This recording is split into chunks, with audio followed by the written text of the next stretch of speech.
Hey guys, I want to welcome you to the weekly Wednesday for the Financial Freedom newsletter, where every week, every Wednesday, we delve into something inspirational, motivational, something excerpt taken from the Financial Freedom weekly newsletter. Wherever you are, if you're listening on Spotify, on iTunes, Google, be sure to click the like, subscribe, share, comment. And without ado, let's get into the show.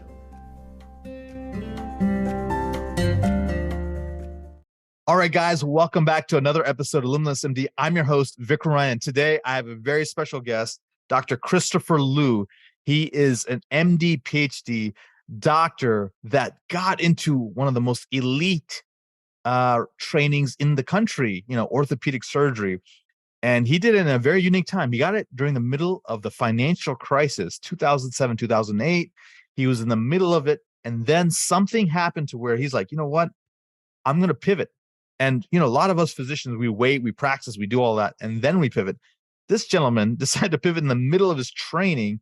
He left his trajectory of becoming a, well-paid, well-heeled orthopedic surgeon and went into investing. He developed a company for financial freedom for physicians. And now he's here to tell the story of all the different passive income streams and active income streams he's doing outside of medicine to inspire doctors just like you listen to the podcast. What if you could reclaim hours of free time each week, create legacy building wealth, and devote more energy to your passion projects without giving up on your career as a life-saving MD? My name is Vikram Raya, functional cardiologist, high performance coach, and real estate expert.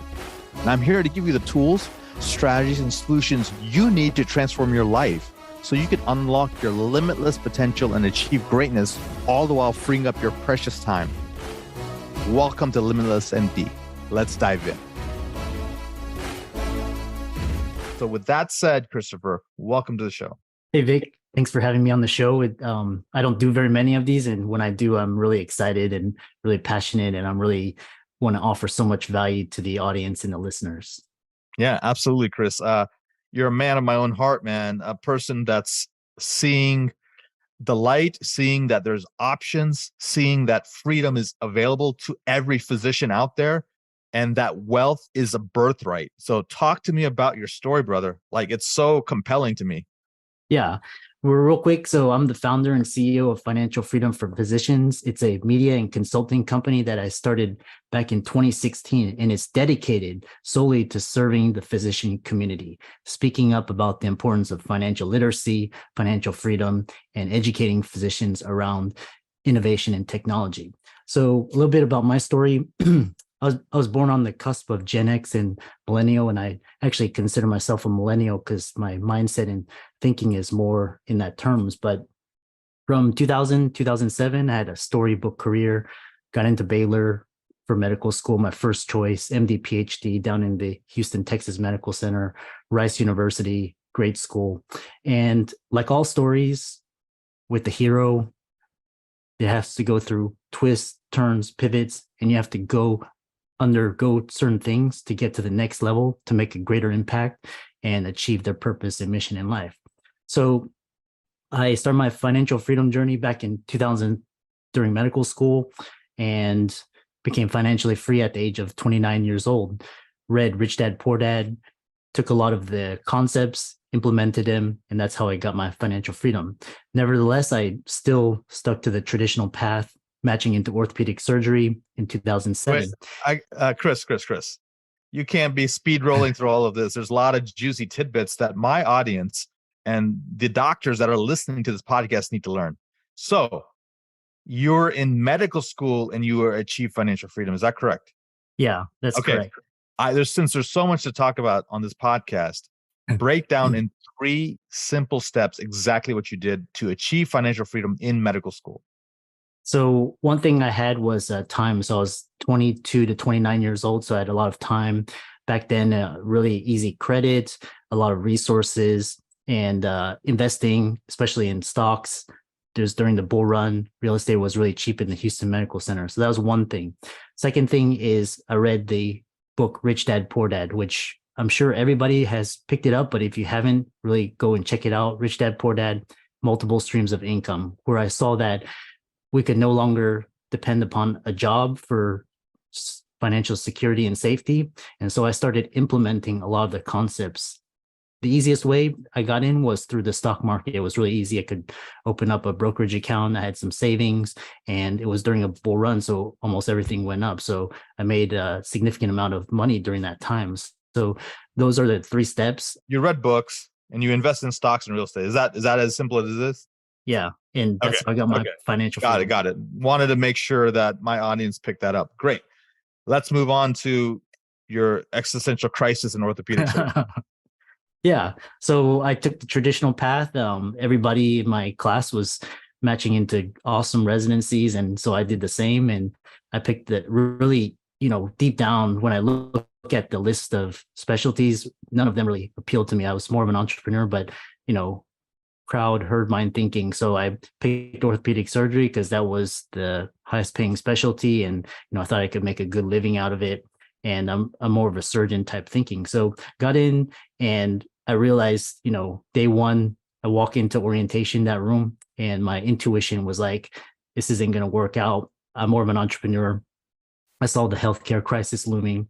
And so 2008 hit, and that was where I saw the same individuals profiting off of the public. And it was a great opportunity for me. So for the audience out there, the best opportunity from 2009 to 2020, it was an awesome time to be building and creating wealth, starting companies, investing in real estate, the bull run, and all of that. So that's kind of what I did. And I took a leap of faith, turned in my keys, badge, and pager, moved back to Houston, and started investing in single family real estate over an 8-year period.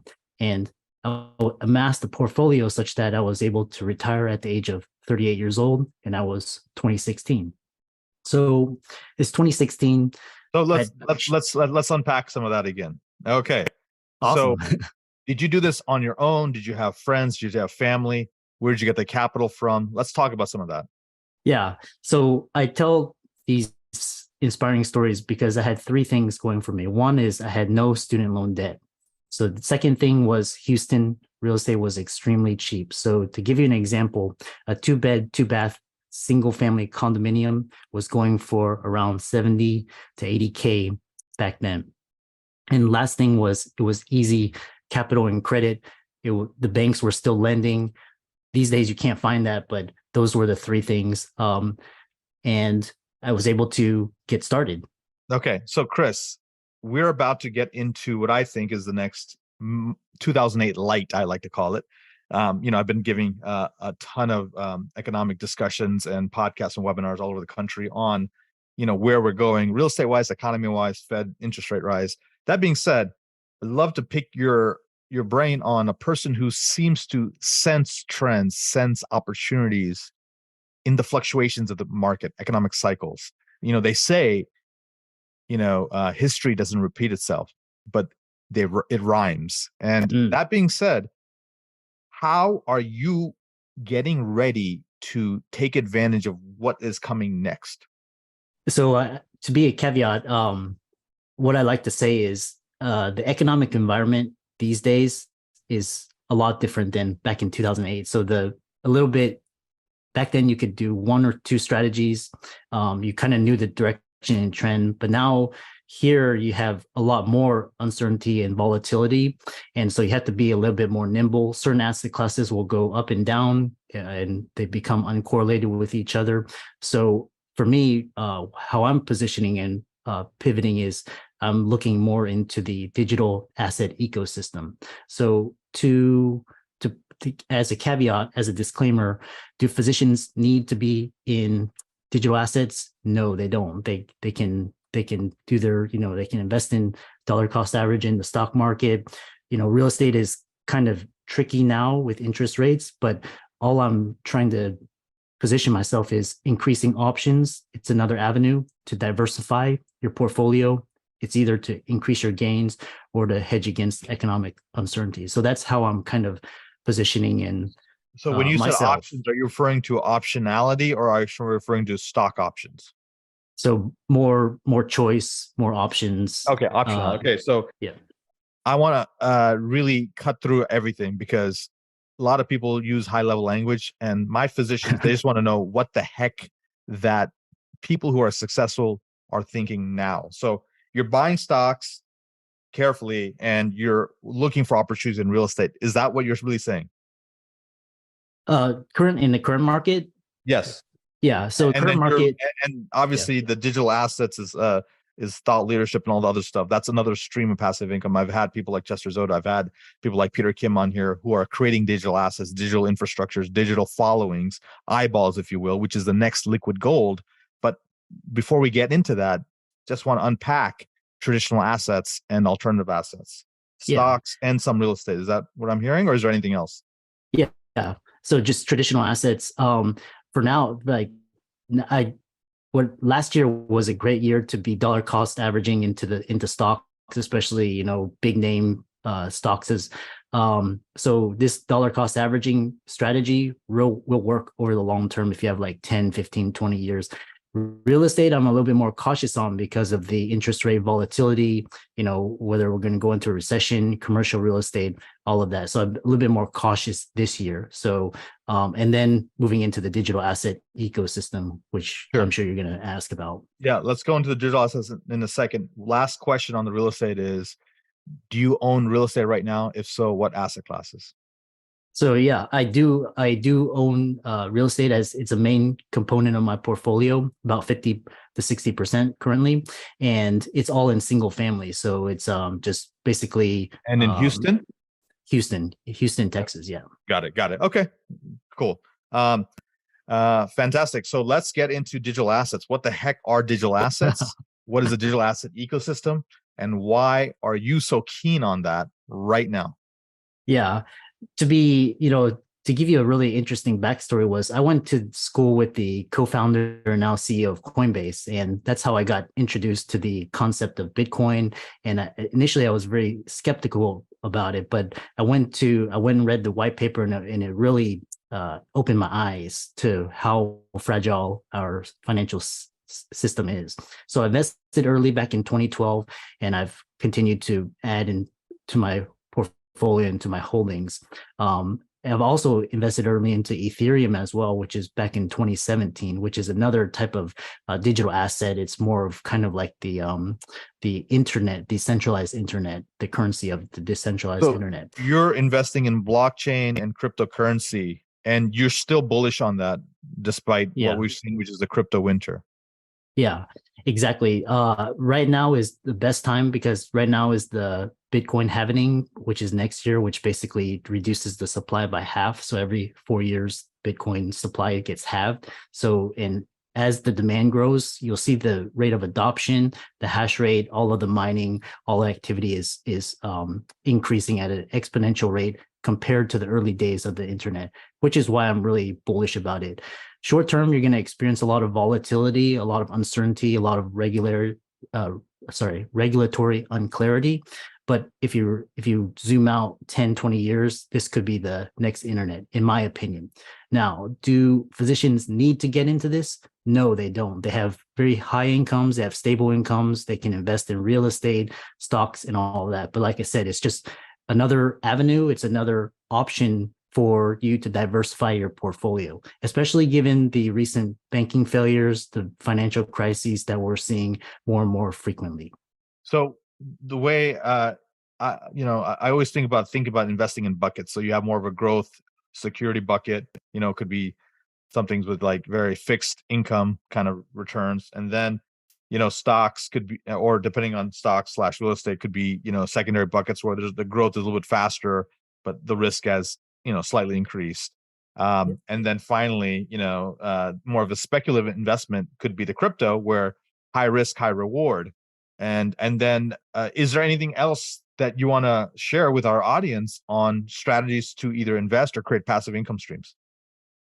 In terms of the digital asset ecosystem, or Yeah, do you only mean crypto and blockchain, or is there other digital assets you're referring to? Because I'm looking at a new, different physician landscape. I'm seeing physicians creating companies that are highly valuable, and it's the valuable because of the IP because of the branding, because of the eyeballs, because of the network. That's the digital assets that I'm starting to see emerge that Mm, private equity is actually buying.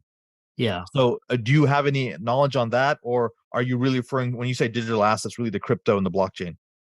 So there's another new asset class called non-fungible tokens. They're called NFTs.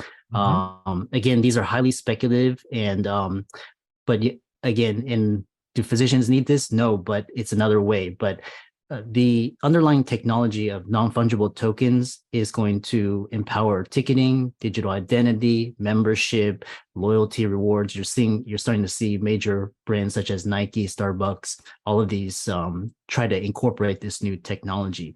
So right now you're seeing a lot of speculation with JPEGs and just kind of people paying exorbitant amounts for these pictures. But like I said, with any technology, there's always going to be speculation. There's going to be always hype. But when you boil down to it, you look at the underlying technology. So, I do own a couple of NFTs, this just for my own personal collection. And I like to learn the technology and learn how to use it. It's not something I would recommend to the physician community, but it's something to consider to look at, going forward. So let's go back to a physician who is earning $300,000 a year. They are successful. They've invested in the mutual funds that their hospital has provided. They, have been able to pay off some school debt, and they're married, and their physician spouse also makes about 200. So now together they're making about 500. They're, in their mid 30s, and they're looking for explosive growth. They're looking for, hey, can I retire early? Hey, can I be financially independent? What advice do you have for this power physician couple? It's really interesting because there's two cohorts, like the younger generation, the millennials and the Gen Z, though they understand digital assets, and there's a lot of asymmetric growth, meaning that you put in a little, you can get a lot. Again, it's a lot of it's speculation, so you can lose everything. But if you're looking to diversify your portfolio, I think this 1% of your net worth into digital assets, I think the safest is Bitcoin. So you could put 1%. If you lose that, you can recover. However, if Bitcoin, the price of Bitcoin, goes up to 100K, and above, then you can capture some of that upside potential. So that's one thing. But again, you don't need to do this, because as making 500K a year, you can, like I said, dust color average. You can invest in real estate. Main thing is have a savings plan. Watch your expenses, and keep your tax liability low. So that's kind of it's always this dichotomy between high income. Do they need this versus there's safer and alternative ways. So the way I like to think about it is, so for example, there's private equity, there's hedge funds, there's venture capital, there's angel investing. Do you need to go into these to be financially successful? No, but it's another way to increase your gains, capture some of the asymmetry, capture some of the upside, if you can afford the downside risk. That's awesome, man. That's awesome. So, I'm a Kiyosaki fan myself. And so I love the quote where he says, it's not the investment that's risky, it's the investor. And so that being said, I think for the physician listening, let's gain some more knowledge. Let's get specialized in at least one of these categories, and then really double down on that thing. Warren Buffett says, invest in what you know, and invest in what makes sense to you. So if you can understand it, you can explain it, you learn more than the average bear, then double down, optimize, maximize. And then when you're ready to diversify, consider a second or third asset class that you start learning about. So great advice, brother. Give me the top three, either investing, financial, or sort of business books that have really tickled your brain recently. Oh man, there's so many. I'm an avid reader. I read about one book a day, but one book that's really good is called The Psychology of Wealth. And one of the big takeaways was that people invest based on what is going around them. So if you look at example like Bill Gates, if he wasn't born in the era of the PC, Microsoft wouldn't have been born. And it's just a fascinating discussion about how investor wealth and how actually wealth is created. So that's one. A couple of other books that really, multiple streams of income is a great one. It talks about diversifying your income streams, just like portfolio insurance, just like health insurance. Multiple streams of income will insure you against any sort of economic uncertainties, job loss, etc. Think and Grow Rich is great.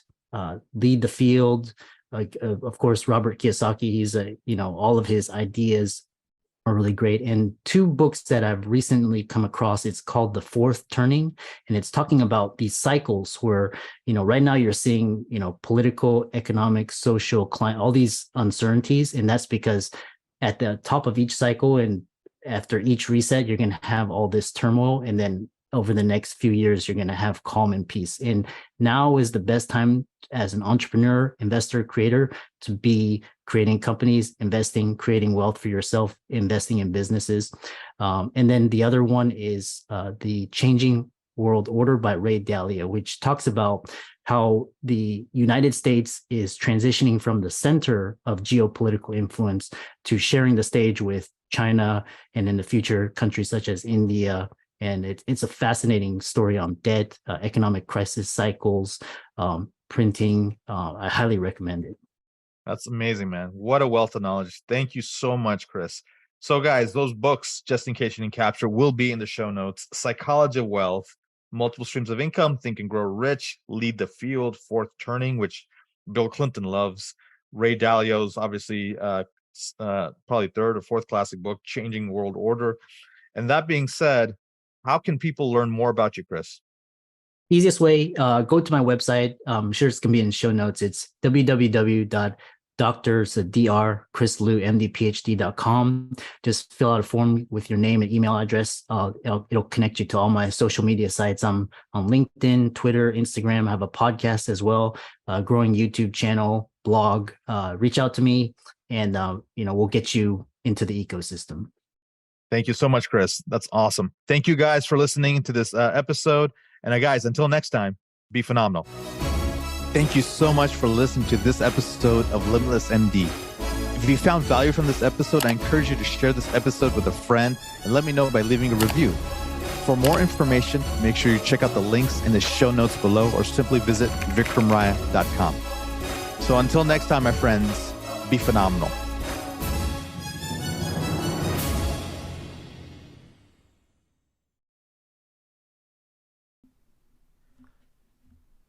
I hope you really enjoyed that wonderful, inspirational, motivational piece. Again, wherever you are listening, if you liked it, be sure to like, comment, share, subscribe. We're on everywhere: Spotify, iTunes, Google, Amazon, Audible. And without much ado, be sure to thank this show's sponsors, and we'll see you next week.